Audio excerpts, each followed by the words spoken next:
yeah, I just wanted to see everybody because I love you guys, but... Ow! That didn't feel good.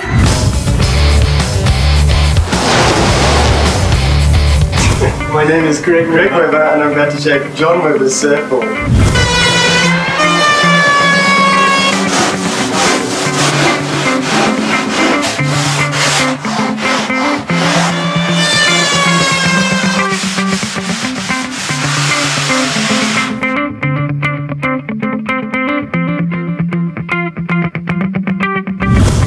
Ben here from MeSurf TV, and today I'm privileged enough to have a chat with a friend of mine, sort of.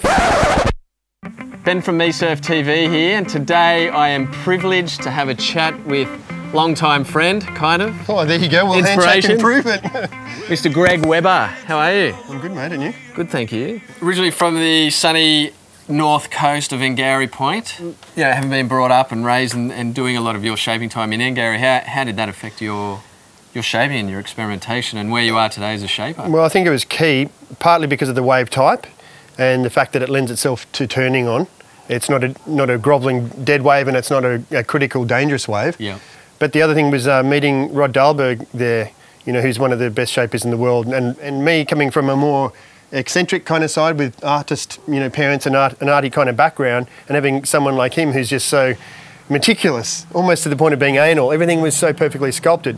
That guy gave me my first templates. We're very competitive. Yeah. When we end up getting, you know, the upper level professional surfers, we enjoyed getting someone better on our team than the other dude. So it's like, yeah. But oddly enough, still really enjoyed the other guy's success. And you don't get that in many fields where you're very happy for the competitor to do very, very well. So, you know, he had his years where he was at the top with Occy and Parko. You know, he was smashing it, and I was absolutely stoked for him. And mate, how do you feel to be known as like one of the most innovative shapers of our time? Come on, you said the most okay. a minute ago. You know, my dad gave me a planer at 13 or 14, electric planer.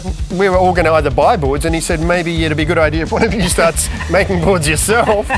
You know, it's not that we didn't have the money. He just thought it's a really good idea, and that was a really good practical aspect to it. You shape around moods. Yeah, pretty much. I actually hate shaping at times, more than probably most guys. I mean, I'm very sensitive. I feel things really strongly. I knew that if I always shaped when I was in a really good mood to shape, that I'll gradually improve all the time. Yeah. And one of the most suppressing things you can do is do the same thing over and over to the point of boredom and just go, oh, I've got to pay the bill, so I'll do it. Yeah. So I went, who cares about the money, because I'm going to retard my ability to improve. So when I'm shaping boards and there's a part of the board that doesn't feel very good, then it actually has a slight physical effect on me. You can feel it! A guy off the street wants to get a board from Webber. Like, can he come up to you and organise to get a board shaped with you, or is it... If the project's interesting, I'll do it. Yeah, yeah. Some people will email and I go, cool. Occasionally when it's a little bit more inspiring, I don't care who the dude is. Because in fact, making boards for pro surfers is a bit numbing. Yeah. And so far, there've only been two choices, the pro kind of board and, you know, the alternative board, the Mals, the beginners boards, the mini Mals.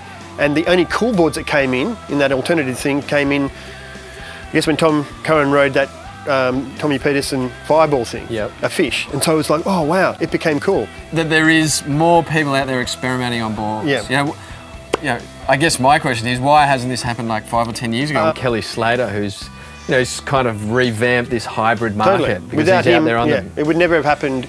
And because if someone says, hey, look, you guys should be really riding that, that's like training wheels. Yeah. That's not inspiring. Only when the best surfers in the world do it and it's actually, the performance is still amazing, then do they think that it's actually okay to do it.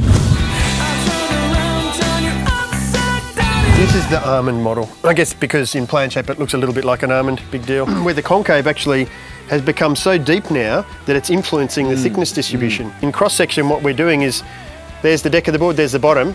We're bringing this thing up here, which is thinning the centre bit. And I'm also going from a deck roll to a flatter deck, which is accentuating the thinning in the middle.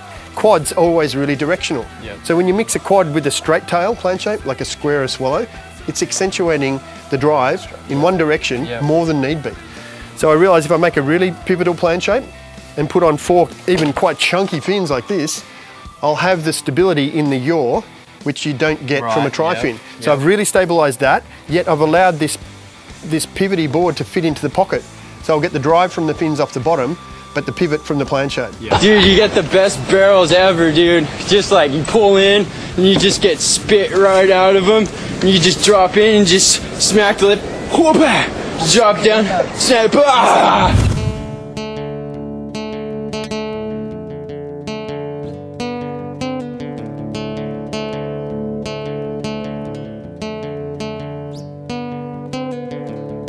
Well, I imagined it, and therefore it will work. $50 a wave was what it was costing in electricity for the one in Miyazaki in Japan. No wonder it went bankrupt. You can't make money out of the pool, which means you have to make it out of all the ancillary stuff, all the retail. That was the big dream, and all the business models are based on, hey man, even if we just break even, that's not what you're going to be making your money out of. They all get sold a story by engineers that say, yeah, we can do this, this is all known technology. Very easy to con the investors. We've gone in with a completely different system, which is orders of magnitude more efficient. It's much cheaper to make the wave this way, so we're making lots of waves with less cost than anyone else has ever done it before. We're always in a rush. 99% of surfing is done in a crowded circumstance. You've battled to get the wave to begin with. You don't want to waste it because you're going to look like a kook, and you don't want to waste it because you've just taken that long to get it. All of it is slightly stressful. And you get this little reward where you do a little turn and you go, oh, how fulfilling. Now, if we're still addicted to surfing in the vast majority in city, urban locations worldwide, and we're still addicted despite that fact, what are those 95% going to think when they can go into a pool where they've got 12 perfect waves for themselves? Thanks for your time. My pleasure. Thanks, Ben. Appreciate it. You're a good man. Thanks, Greg. So are you, mate. Just waiting for that dude. You know, innovative designer, all about shape and curve. That just made me think about women. That's pretty hopeless, isn't it? Yep, okay, change gears and out of here. And he just checks chicks out all day. The chicks as well. I shouldn't say it that way. But I've got a business brain as well, so.